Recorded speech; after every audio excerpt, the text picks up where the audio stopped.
Now's a good time to remember where tequila's story truly began. In 1795, Cuervo invented tequila. Cuervo. What are you doing here? Cuervo. Anytime someone says Cuervo, I show up. Well, I do know that to be true, but even during ad reads, like... Cuervo. I think he could lay out, especially for one of our great partners. Sweet, delicious Cuervo. Since then, Cuervo has stayed true to its roots. The same family, the same land, the same passion. Cuervo. So, enjoy the tequila that started it all. Cuervo. Cuervo. The tequila that invented tequila. Proximo. Cuervo.com. Please drink responsibly. Cuervo. Starting a business can seem like a daunting task, unless you have a partner like Shopify. They have the tools you need to start and grow your business. From designing a website to marketing to selling and beyond, Shopify can help with everything you need. There's a reason millions of companies like Mattel, Heinz, and Allbirds continue to trust and use them. With Shopify on your side, turn your big business idea into... Sign up for your $1 per month trial at shopify.com/special offer. Welcome to the Big Suey, presented by DraftKings, Why are you listening to this show? the podcast that seems very similar to the other Dan Le Batard podcast. I'm sorry, I'm not going to apologize for that. In fact, the only difference seems to be this imaging. I have been tempted in restaurants just walking past tables to grab somebody's fries that if they're just there. That hasn't happened to you guys? I've done it. And now, here's the marching man to nowhere, Fat Face, and the habitual liar. And now, the Looks Like game with Tim Kirchin. Does Joe Madden look like your grandma's new boyfriend? Does Kyle Schwarber look like the kid in your fourth grade class who can burp the alphabet? Does Bartolo Colon look like Andre the Giant when he was in third grade?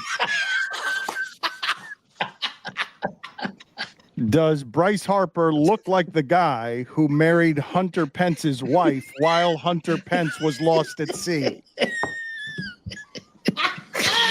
Does Mel Kiper look like the fatherly protective eagle? Does Adnan Brooke look like the agent who, after 007 has been felled, removes his mask, extends a hand, and says graciously, "Welcome to Tangier, Mr. Bond"? Does Paul Skeens look like the up-and-coming country singer who just had to publicly apologize after old tweets resurfaced?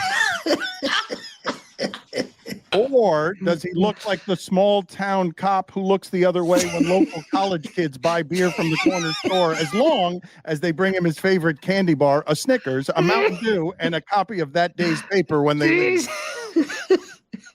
Does Adam Schefter look like the scientist in a white lab coat on a gasoline commercial? Or does he look more like the squeamish veterinarian from a Wild West movie who audibly gulps when a weapon is placed in his hand? Does Adam Silver look like a decorative caviar spoon? Does he look like a small town's water tower? Does he look like he administers truth serum? Look at him. Does he look like a library reference desk clerk who moonlights as the lead singer of a Devo cover band? Does he look like the mentally unbalanced Russian nuclear scientist with no spoken lines in a Sylvester Stallone movie? He looks like a lone French fry in a bag of onion rings. Oh, it's so bad. I can't believe you do that to this guy. Does he look like a tire pressure gauge? Does he look like a nurse at an old folks' home? A dissipating smoke from a blown out birthday candle? A teed up golf ball? Does Adam Silver look like a generic proctologist on a community college pamphlet for Crohn's disease? Does Adam Silver look like Dracula's vampire accountant named Calcula? Does he look like an unusually long middle toe? Does he look like Bob Barker's microphone? Does he look like a xylophone mallet? Does Adam Silver look like Scott Van Pelt 15 seconds after opening the Ark of the Covenant? Oh my God.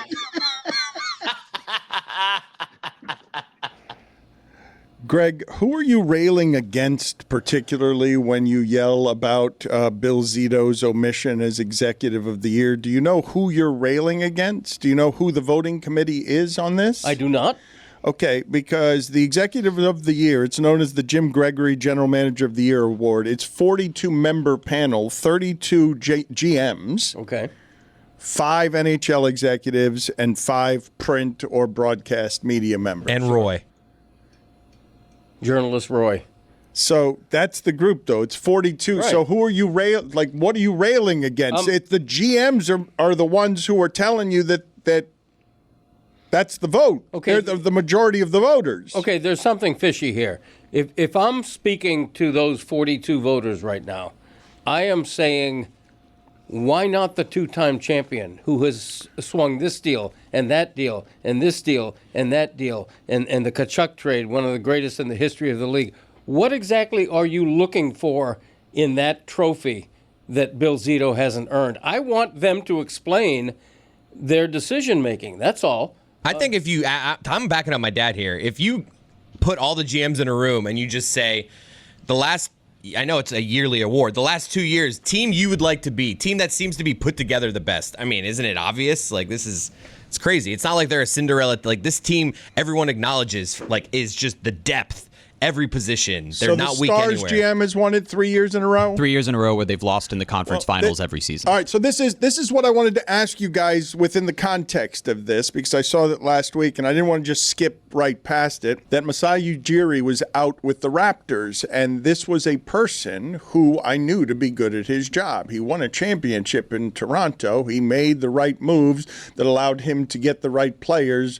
This was someone who's talented at his job. But the thing that I wanted to present to the audience, because these things expire fast, right? That genius is now gone. There was a time Ujiri could have had just about any architecture plan he wanted because he was such a hot executive. He won in Toronto. How the hell did they win a basketball championship in Toronto? All of that goodwill is gone because the Raptors haven't been relevant recently. And the thing that I wanted to ask you guys about what we're asking these GMs to be in the modern age when they keep up with evolution. I saw over the weekend that Andre Drummond opted in with the Sixers for $5 million. It is a small contract. Very few people will care about it. Today's big on free agency, and the free agency thing is kind of dead in basketball. Julius Randle and everyone else is signing with their own teams. The LeBron thing is interesting. We'll get to it in a second. But Andre Drummond, what I wanted to say about him is, at one time in my life when that man was 20 years old, and I'm assuming Stan Van Gundy said, I'd like that as the centerpiece for how I play basketball for the rest of my life. I'd like a 20-year-old that size who's going to offensive rebound better than anyone and dunk a lot. And the whole game changed as soon as he got into the league. And so what you're asking these GMs to do is not merely win and be competitive, but it's also stay ahead of the entirety of the curve, because Ujiri won it one way, and then its super teams came back and won it again, and now we're back to, it's not really a super team as what it has to be. It now looks a little bit more like what Ujiri built in Toronto. And so when I ask you the assessments right now of that guy won a championship in Toronto, you can credit Kawhi Leonard if you want, but we all discovered Pascal Siakam at the same time during those playoffs. Ujiri's reputation was solid as the young executive who knows what he's doing, and now he's fired. And I assume he'll get another job. I assume he's still respected. But what did he buy himself with that championship if a few years later winning a championship in Toronto gets you fired? I don't get that move at all. And I implore the audience to go check out that 2019 Raptors roster, because at the time it felt like, this is a funky little outlier that took advantage of some Golden State injuries. That team would still be in the conversation right now. They were friggin' loaded. And they were at the very start of this new way of roster construction in the NBA. He did it in Denver. He did it in Toronto. Toronto was feisty. They seem to be, I would certainly continue handing over the keys to Masai Ujiri and say, we trust you in this NBA. You've done it once before. I don't really get the move. There has to be more to it. Does there? Because I believe the lifespan on these things. So far, we've got fishy over here. We've got fishy on Bill Zito. And what's the accusation exactly when you call something fishy? I need you. You've done no reporting on this. You didn't even know who you were railing against, and yet you called it fishy. It seems like the easiest of conspiracy theories. It seems not very journalistic of you. It's a small voting panel. I thought it was 16 or 18. It turns out to be 42. What's fishy is that it's very apparent that Bill Zito should have won the award at one point over the last 2 seasons. Now, it should be a quantifiable award. I'm not saying it has to go to the GM of the Stanley Cup champion every year, but that's a pretty good starting. You understand what I'm saying? If you're making an accusation of fishy, I need to know what it is that you're saying, because you're saying that something is suspect, it's corrupt, that there's a reason. It's a bad decision. No, but fishy's different than that. Fishy's a purposely bad decision. Well, I don't understand the logic. Okay, I get why he did it last year. He had a really deep team. He makes it to the conference finals. This year, it ended in embarrassment. He ends up firing the head coach. This is an award that is handed out during the NHL draft. It actually looks like Dallas has to rework their roster a little bit. So I'm very confused as to why there has to be more to it than just on ice success. I don't get it. Forgive me for spending this much of the show today without addressing the most serious of things that needed to be addressed, which is that Greg Cody and his son Chris are trying to create a lane no one in sports media has ever dared to tackle before on the Greg Cody Show featuring Greg Cody. I believe they are alone in this lane. There are no other occupants historically in grandpa against granddaughter in the Greg Cody Show Family Olympics. 7 versus 70. I have been told that we have swimming video of Greg Cody laboriously swimming across a very shallow and small pool at a very slow rate of speed, less swimming than surviving. Wearing goggles, and now at the end seemingly just walking. I'm sorry, do they not wear goggles in the Olympics? I don't understand that Billy. criticism. Thank you. We're not putting in the sound here because we don't want to give away who's winning. This is the finish to a big race. Who had the better time, the 7-year-old or the 70-year-old? I have been in that pool. That's the shallow end. At the end, Greg is simply walking. He is no longer the start of it, swimming. he runs 4 steps before he starts swimming. Not really. I pushed off like the Olympians do. I have a question for you, Greg, and I haven't listened yet. It's early. I haven't listened. I'm usually like a Tuesday consumer of the Greg Cody Show. Billy, in fairness to you, we're teasing this episode, which comes out next week. Okay, good. The current episode is something whole different. We have a hitchhiker and a bacon expert on this week. Yeah. Wait, your daughter's picking up hitchhikers? No. It's just me and my dad talking to a hitchhiker who's hitchhiked over 250,000 miles in his life. 68-year-old man. You're trying to bring back the hitchhiker, which you pointed out among many other, problematic things with the hitchhiker is the murder rate climbed with hitchhiking, and then hitchhiking fell out of favor. You explained to us last week. Now you're just continuing the thread on the tapestry that is the Greg Cody Show featuring Greg Cody by bringing on a noted hitchhiker and also a bacon expert, because you left here with a truly breathtaking amount of bacon last week. Know. It's more bacon than I've ever seen a single human being go or leave a place with. Yeah, I can't eat it fast enough. No, you said you'd eat it all. I'm like, you will never eat all of that bacon. Yeah. It's not possible. You will die before you eat all of that bacon. Yeah, not necessarily, but we have a bacon salesman from Minnesota, a mail carrier from Queens, New York, and a 68-year-old world globe-trotting hitchhiker on the current episode of the Greg Cody Show podcast. But then next week is the big one. Yeah, but today's is very much an experimental podcast. We're going to see how it does. We get to know 3 of our biggest show fans who all have interesting stories to tell. I was going to ask, why the mail carrier? The bacon we kind of set up, the hitchhiker the mail carrier just seems a little out of the. It's interesting. I mean, everyone here gets mail. deals with mail. We ask him. We get into the nuts and bolts of the ugly parts, the pretty parts of being a mail carrier. Right. What should people never say to a mail carrier? Is the carrier versus dog real or imagined? Do you judge people by the mail you're delivering to them? Stuff like that. At which point he's like, I don't snoop in their mail. That's what you got to say, though. Does. If you're a mail carrier, that's what you got to say. Yeah. Come on now. It won't surprise you guys at all, right, that I've probably gone more than 10 years without getting a piece of mail in That's my not hands. true. Really? It's impossible. No, it's not. In terms of that gets through my wife and it stops before. I haven't gone to a mailbox. I haven't seen a piece of mail in more than 10 years. Wow. I'm not even joking. And yet you buy explosives. It is odd. It is odd. I mean, maybe it's just been a setup, Greg. You know what I mean? Like, I haven't seen mail in 10 years, but I have all these explosives. Yeah, just make sure you don't put the I've never been at the post office, but I like to go to the bank. This guy. It's odd. Yeah, something's up here. Yeah. Keep an eye on Fishy. him, FBI. Fishy, maybe. Fishy, Yes, some might So say. we buried the lead. We also have my dad climbing a rock here. No, I'm not. I'm going to get there. Hold on a gonna say second. that? I'm Slow getting burn? there. Sorry. Yes, I'm getting there the slow route. This is the big payoff. I'm not in a big hurry to get to your dad rock climbing. Now we've teased it properly, but I also have him running with an egg in a spoon. Look But at let my him set height it up. advantage there. I'm going to dominate, or will just I? great executive producing all around.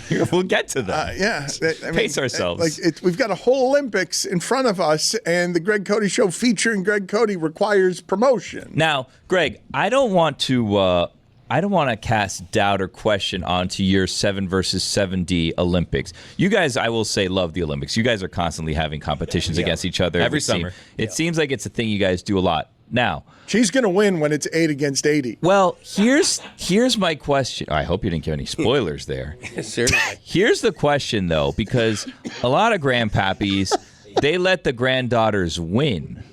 Is this something that we as the listeners should be concerned about? You maybe throwing it to build up little Graceland's confidence, like you let her win some of these competitions to keep things competitive? If only that's how it went. I want some integrity in these 7 versus 70. You I know? think it's a very fair question that Billy asks, and I can honestly say, no, I'm going to crush her if I can. All right. Okay. That's what I want to hear. I'm going to be honest.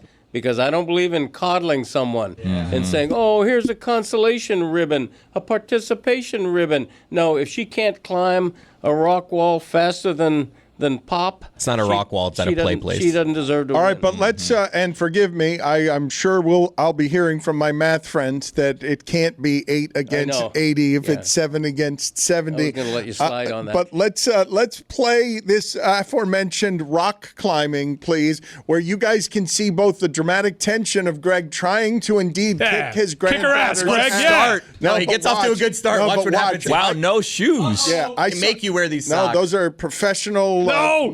Yes, rock climbing socks. No, she's the pulling quick ahead look. despite the hot start. Yes, Grandpa's getting left behind. I also saw a video of how tired Grandpa is, but we've got to cut this video first. We got to cut it so, So that. now, all right, we He's cut. climbing the wrong direction. Oh, he finished. We didn't want you He's guys on to the see way who down. won, so we're cutting to the end. He watches Oh, her smart. go down. Look Yes, at, watch him now here. watch Greg here. Oh! Yes, and we all got very scared. That would have been a 70-year-old falling on his head. For the audio audience, my dad sees my daughter do the classic push off the wall and fall down nicely, and you see him like a child look at her like, ooh, she's Oh, doing that. that's tight right there. That's Oh, tight in the that is very groin. tight. That's tight Wow. in the groin. Everybody, Hey, look good for out! you. Everybody, look out! Hey. Everybody, that's unpleasant. We don't want that. No, good for him. Why though. are No. we doing this? Nope, let's not not do this. embarrassing. Looks like you got a massive hammer there, Nope, Greg. let's not do this. I'm glad you guys cut out the ending of that race. I had no idea how it ended. There's also a time on the wall, so you could see exactly. who Greg did it was faster. unbelievably winded. At the end of that, I saw Quit showing that. At the end of that, I saw a wheezing Greg Cody. Going back to the point that I was making earlier, though, Hell yeah, Greg. if I told you guys Andre Drummond as a 20-year-old, would you like to lock up all the things that he is for the next 15 years of basketball? You also famously took Dwight Howard to start your franchise over LeBron. Yeah. Speaking of LeBron, yes, because I didn't. Pass that one. Real fast. And he wanted Odin over KD. Yes. He was. What? Dan I didn't loves see it coming. Dan didn't. No one. Very few people did. Hibbert over Duncan. Joe Cronin should have probably seen it with Ayton. Hibbert over Duncan. I forgot about that one. Jesus Christ. No, that was terms of just that's just stopping one LeBron. series. Duncan That's just- Robinson over Kevin Durant. That was Oh, no, that's Pat Riley. Sorry. when you look back at the career of Andre Drummond, he ends up being just another guy who made a lot of money and will be one of the best offensive rebounders ever. And the whole sport changed around him very rapidly. And at the end of his career, he's signing a one-year, $5 million deal, which makes him a below-league average talent that he's opting into a contract on. Are you guys going to be disappointed that there isn't going to be much in the transaction realm today? But the one transaction that is or was interesting is LeBron opting back in at that age for $53 million and then immediately declaring through his agent that the Lakers are on notice, they should be building for the future, but LeBron wants to win now. When LeBron just opted into that contract and has a no-trade clause, which is a weird public pressure to put on the Lakers when you're beginning right now to have all the power at the end of your career. Only you and Bradley Beal have a no-trade clause. It was such a weird thing to see LeBron opt in and then immediately have Rich Paul put pressure on the Lakers when he's got the no-trade clause. The Lakers don't have any power here. Exactly. It gives him more power to get to wherever he ultimately wants to go, whether that's Cleveland or somewhere else. Teams that don't have salary cap flexibility right now are in the game for LeBron James. But there are going to be very few teams that end up trading for 1 year of $50 million of LeBron, right? Like, that's not... Bobby Mark says there is no trade market for LeBron on that front, which is a bit surprising. Would you trade Tyler Hero for him? I would. I can't believe that there's no trade market for him. I would do that deal. I would do that. Heartbeat. Yeah, one year of LeBron James for Tyler Hero? Yes. Where do I sign? Is there no trade market because no one's even going to bother asking? Because they know LeBron's going to have to decide to come dictate where he wants. Like, you think Orlando's going to bother calling to be like, oh, does LeBron want to come to the Magic? That's a complicated contract to bring on for a contender. It's not the easiest trade in the world to make. They can figure it out, but it's basketball. They always figure it out. Those numbers seem to mean nothing. Like, the salary cap seems so easy to skirt in the NBA because they always find a way. If they want it to happen, it always happens somehow. This show is sponsored by Game Time, the official ticketing partner of the Dan Le Batard Show with Stugotz.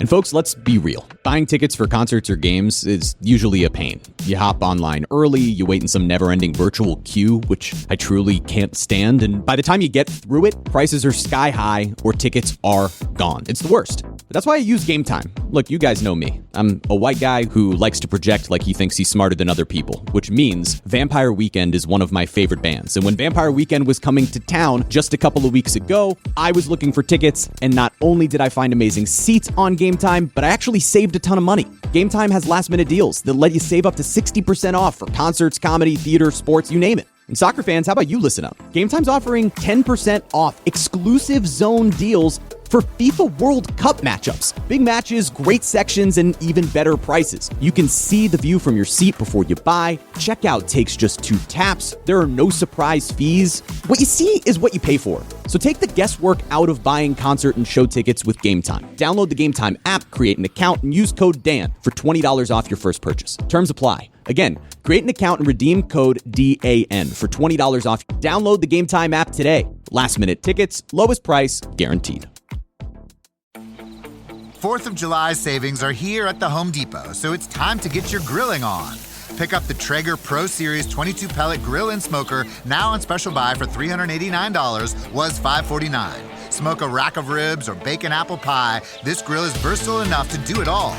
This summer, no matter how you like your steaks, your barbecues are guaranteed to be well done. Celebrate 4th of July with fast free delivery on select grills right now at the Home Depot. Subject to availability.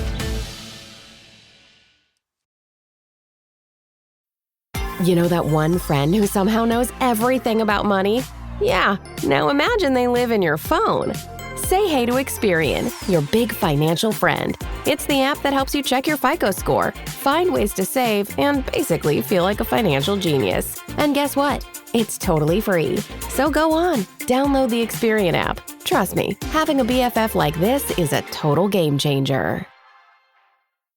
Dan Le Batard. Yeah, very Imagine if someone told you couldn't have a Corvette. Stugotz. I'm a grown-ass man who's not filthy rich. I can't afford a Lamborghini. Well, I probably can, but That's Whoa! Hey! Wait, Wow. Okay, Greg. This is the Dan Le Batard Show with the Stugotz.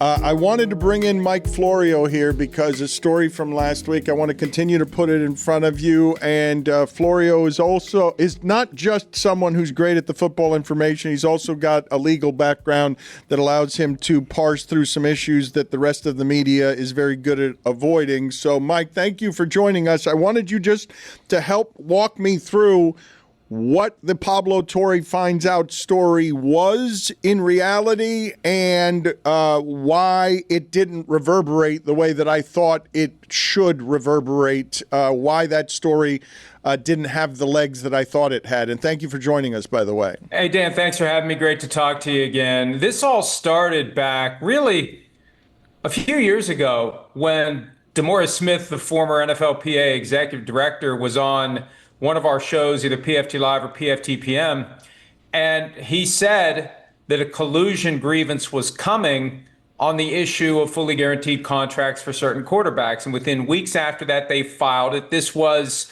October-ish of 2022. The case proceeded from there, and I did my best to monitor it. While these things are going on, everyone is subject to a confidentiality order, and they don't talk much about it. But we knew what was happening generally. We knew when the hearing happened. We knew the ruling was coming. And then when the ruling came, January 15 of this past year, January 14 to be more specific, no one said anything. The ruling came, and that was it. Who won? Who lost? Nobody would talk about it. And I was like, what the hell is going on here? Like, why would this ruling not come out? Well, it's confidential. No, the ruling's not confidential. The process is, the ruling isn't.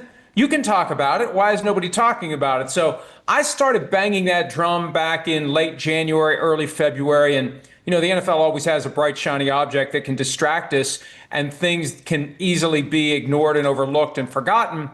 And Michael Hawley and I were doing an episode of PFT Live right around Memorial Day, and I remembered that this is still out there. And I became determined, entering the slow time with no bright, shiny objects to distract me, I got to get this thing out there.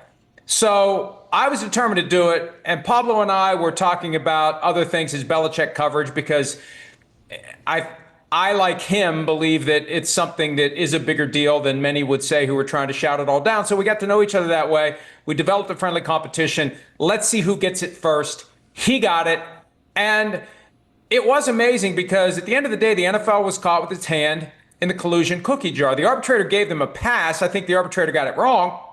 But they were caught red-handed telling teams to collude when it comes to the issue of guaranteed money in contracts, specifically quarterback contracts. And I think it's a big deal, but the NFL doesn't want people to talk about it. The union buried the thing for reasons that still aren't obvious because the union should be using it as a hammer. So that's it in a nutshell. The NFL rarely gets caught doing anything it shouldn't be doing. It got caught colluding, and no one wants to talk about it. Even now, 6 days later, I can't get people to talk about it, mainly because people fear reprisals. Why is it that you and Pablo think it's a big deal and other people don't seem to?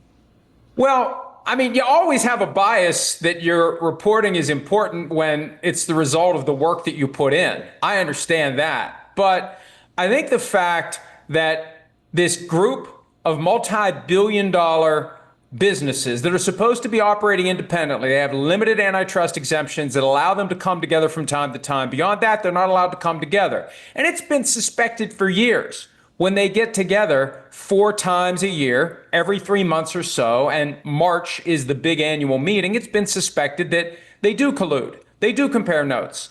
They just usually are cleaner about it. This time they got sloppy.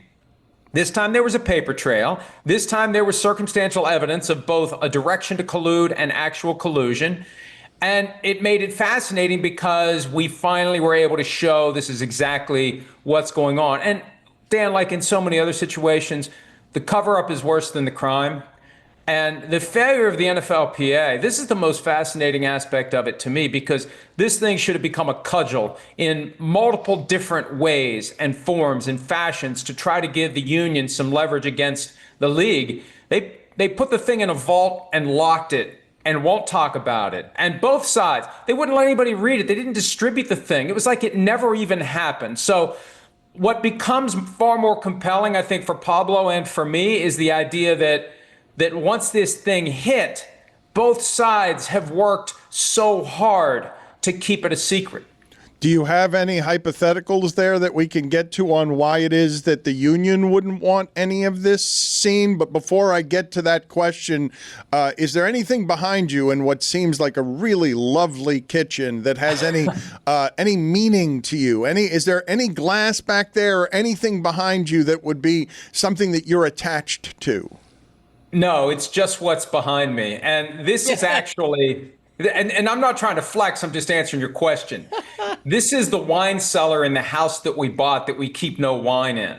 But the guy we bought the house from owned two businesses, a pool company and a winery. So he's got a really nice pool and a really nice wine cellar. And I just happen to have a router on the wall next to me. So it gives me uninterrupted, full service. The guys from Pardon My Take like to say I'm in an Olive Garden restaurant, but what's behind me is what my wife has deemed suitable to be behind me when I do these. Mike, are those granite or marble countertops? Because they're absolutely splendid. They are marble. They are marble. That's a good choice by you. I want to ask you this question. From a legal standpoint, had the independent arbiter ruled in favor of the players' union and against the NFL, what would have been the ramification? Well, that's a great question because we don't know how the damages would have been calculated because the damages for what started as three quarterbacks, Russell Wilson, Kyler Murray, and Lamar Jackson, eventually expanded to include 594 other players who didn't get fully guaranteed contracts. The argument is after the Deshaun Watson fully guaranteed contract, the league decided we have to stop this. We have to get the teams to not do this. So they turned off the faucet. So every player who didn't get a fully guaranteed contract was in this group. But you'd have to almost figure out player by player how much money they lost by not having a fully guaranteed contract. Because what happens with these contracts, once you get through the first year or two, the team has the ability to tear it up and move on whenever it wants. How many guys had their contracts torn up? How many guys didn't? So I think it would have been a very complicated process for determining damages. But when you have that many players, it easily could have become a very, very large number. And you mentioned independent arbitrator. That's an important point here because it really isn't independent like a court.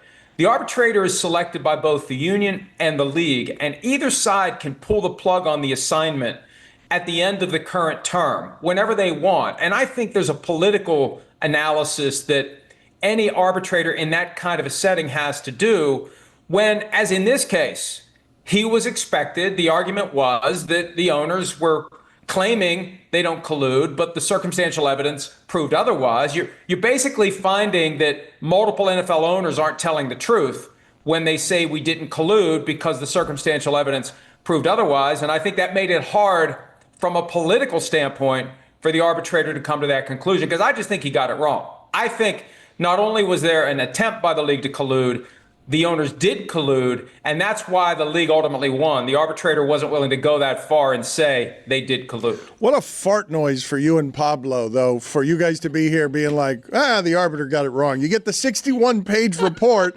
the arbiter's sitting there proving all the things that you want proven, and then at the end he rules. It's just, it's really, you're like reading it and you're like, oh, this is damning, this is damning, this is damning. Oh, the arbiter got the whole thing wrong. Like that. What is that? He twists himself into knots to dismiss the best evidence of collusion in action. And I practice law. You never get people on the witness stand admitting that they ordered the code red. You've got to thread the needle with circumstantial evidence and then argue to a jury that what the person said on the witness stand isn't true. And there was so much in there. If this would have gone in front of a jury, I'm confident the NFL would have lost. It's one of the reasons why big companies don't want to have to answer to juries. There's something about the collective wisdom of a jury of average people that can sniff through bullcrap and come to compelling conclusions. That's what this needed, not an arbitrator, but a jury that would have quickly found that the NFL was indeed colluding. This is what I'm going to do with Florio now. I'm going to give you a second here to gather your thoughts on this. You have read the report now at least 2 times, 61-page report.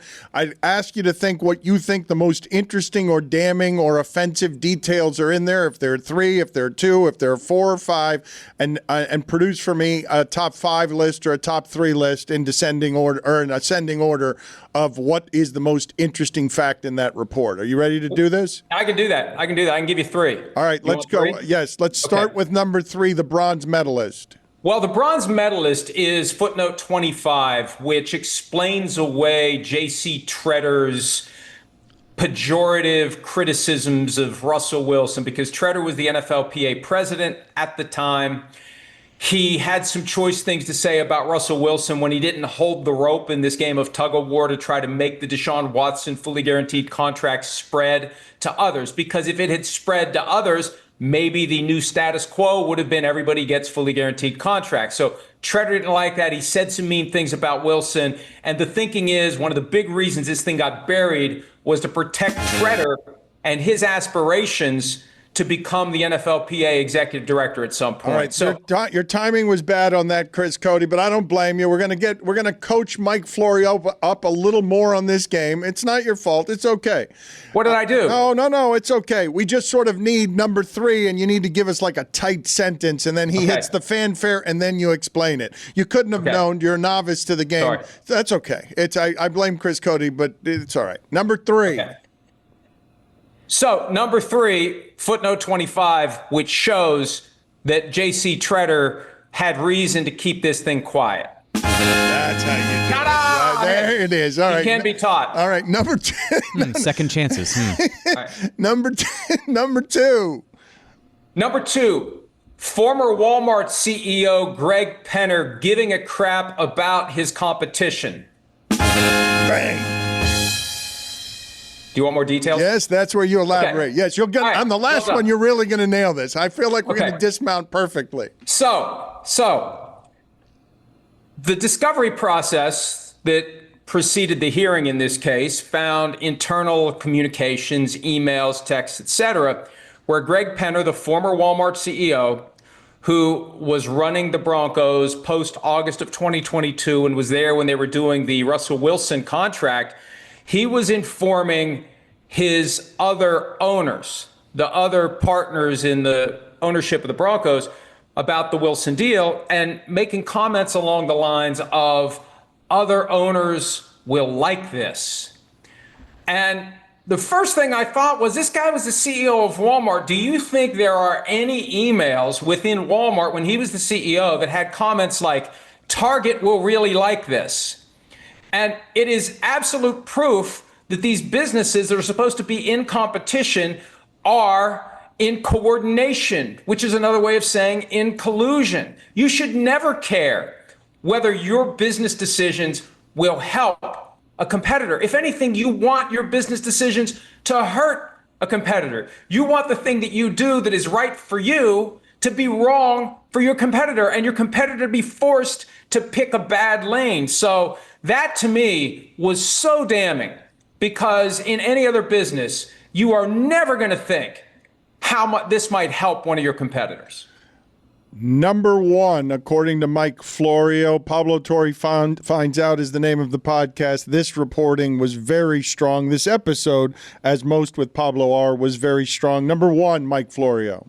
Well, and it would come from the table read that Pablo and I did of the text message exchange between Chargers owner Dean Spanos and Cardinals owner Michael Bidwell. In that exchange, yes, Spanos congratulated Bidwell on managing to hold the rope and have a non-fully guaranteed contract for quarterback Kyler Murray. Along the way, Bidwell said, we fought hard to not have a fully guaranteed deal. There were comments made about the ridiculous deal that Cleveland did with Deshaun Watson. And Spanos, with the comment that should have Justin Herbert, the Chargers quarterback, up in arms, this helps us with our quarterback. And Herbert would be, now again, nobody's talking about this, nobody's saying anything about it, but Herbert would be the prime guy to stand up and say, hey, This collusion affected me because my owner was trying to work with the owner of another team to make sure he wouldn't have to give me a fully guaranteed contract. That, to me, there were two smoking guns. One from the league's perspective, where they reduced to writing their communications about their desire to tell the owners to pull back on guaranteed contracts. From the owner's perspective, the Spanos-Bidwell exchange, it just shows. It shows. Even though the arbitrator got it wrong, it shows that they were coordinating and necessarily colluding.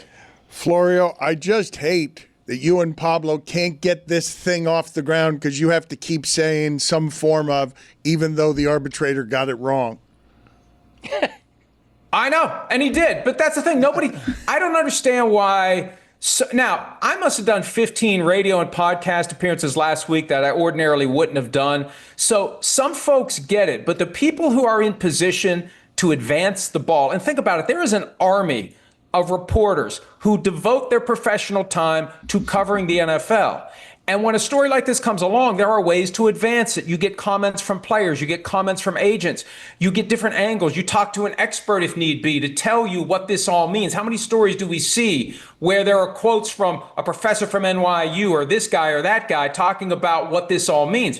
There has been no effort by anyone to push this thing forward. So the hope is, by the league and the union, that it dies on the vine. And I know I've been doing everything I can to keep it alive, and I'm glad you're still talking about it, because a weekend in the summer can be a hard reset. And I'm appreciative that you didn't treat it like that and you're still on it. PFT Live airs weekdays on Peacock, NBC Sports Now channel, and NBC Sports Radio. Before we let you go, name them. Who needs to chase this story down? Name them. Who needs to be the one putting the work in to chase down the last parts of this story? Go ask Herbert, hey, how much money did this cost you? Ask Herbert's agent, are you aware that they colluded in a way that affected your guaranteed money? Well, anyone and everyone who covers the NFL on a national basis, all of the insiders who specialize in telling us what's going to be announced 5 minutes before it does, but never finds out anything they don't want us to know, they should all be on it. They won't be. Anybody who covers the various teams that are implicated in this, anybody that covers the Cardinals, the Ravens, the Broncos, the Browns, and the Chargers should be trying to push this forward with comments that would either give extra color and flavor to what was going on or push this thing forward. And no one wants to bother, whether it's because they don't understand the story, they don't want to understand the story, they don't want to step into a bear trap and affect their own careers. I think it's a cocktail of reasons that are causing most of the people in this business to just keep their heads low and their mouths shut. Well said. Let's stop beating around the bush, though. Is Mike McDaniel on the hot seat? Yeah.